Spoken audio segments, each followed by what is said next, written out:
and create a new project. So I go into my workspace, I select for dot animation demo, and I create the project and paste it into the new folder. And so I have my project ready, and in order to create an animation I need a set of images. So I add files, and I have 6 set of images of a Halloween pumpkin. I add. So I need to have an array of images, so that when so it's basically the content of the view changes periodically in the terms of periodic interval of time. So that results in an animation. So we have all the images, we just have to animate. Now if you see your project file are getting more populated, and I need a folder structure. So you can create folder inside a project level by saying new group. I say iPhone resources, and I select and drag all resources inside the iPhone. So I have all my images ready for the animation. So I need to create another UI image view which will change its image property at a regular interval of time. So I say pumpkin, and I create one function saying load pumpkin. I say see, I implemented the function, I call it, so I say self load pumpkin, I make sure pumpkin is nil. That's it. Now before I create a view I need a model. Now here the model will not be a single image, it will be an array of image. So we're going to see how to create an array. So we have NSArray. I say array pumpkin frame, and NSArray is fixed length array. We want array of UI image object. So you have array with objects, it takes multiple arguments. So I say UI image name 1.png. Similarly I want to create few more images depending upon the requirement. So I say 2.png, 3.png, 4.png.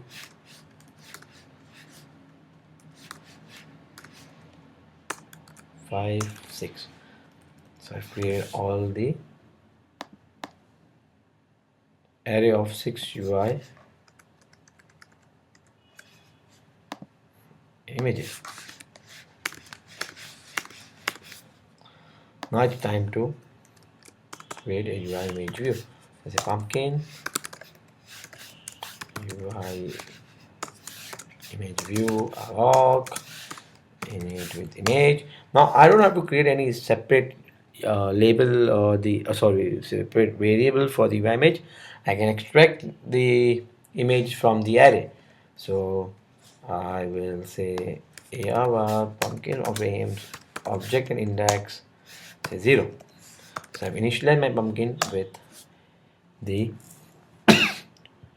one of the object inside the array. Now you have set some properties for animating the pumpkin. So there is something called animation images, which takes NSArray as the property. So we already have array. Then I say animation duration.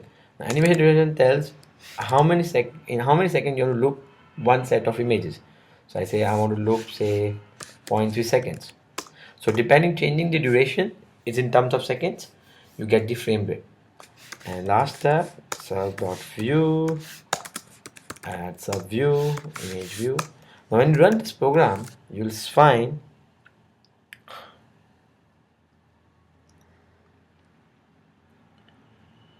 pumpkin is appearing, but it's not animating, even though I've set the respective properties. It's because it not necessarily when you set the property, it means it should start animating. You want to animate on some particular event. So there's an explicit function which you have to call in order to run the animation. So I say start animating, and then I say command R, and if you see, it started animating. Wow, so simple. But if you notice, the pumpkin is seen on top left. Suppose I want somewhere in middle.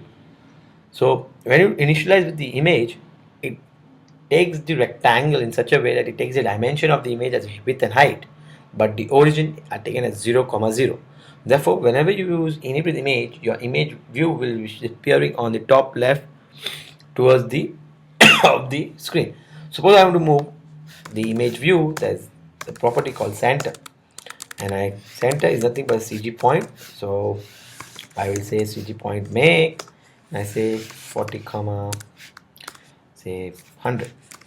So I have moved the pumpkin center from top left, and you see, so by changing the center you can place your UI image wherever you want to. Now I want to move this pumpkin, but I don't have the control over the start animating function. So I cannot do image processing while animating. So the system way of animating is very straightforward, but it has limited customization. So I cannot do some image processing. Then if I want to play animation in particular sequence, it always takes from 0 to the n minus 1 element. It goes from straight sequence. Suppose I have a complex animation which uses the same UI image object but in multiple sequence. So in that case, if I use system animation, I might add a redundant objects into my memory. So system animation looks promising. It's very simple, but it cannot do a heavy, complicated task or the task which involves to use the same image data in a different sequence. So we need to create a custom animation. We need to create a looping function or thread which calls a particular function in an environment of real time seconds, a loop which runs in real time seconds, and then we can modify the code the way we want to. So system animation looks straightforward, but it doesn't have a control, it has lesser control. So we have to move to the custom animation. So let's close this.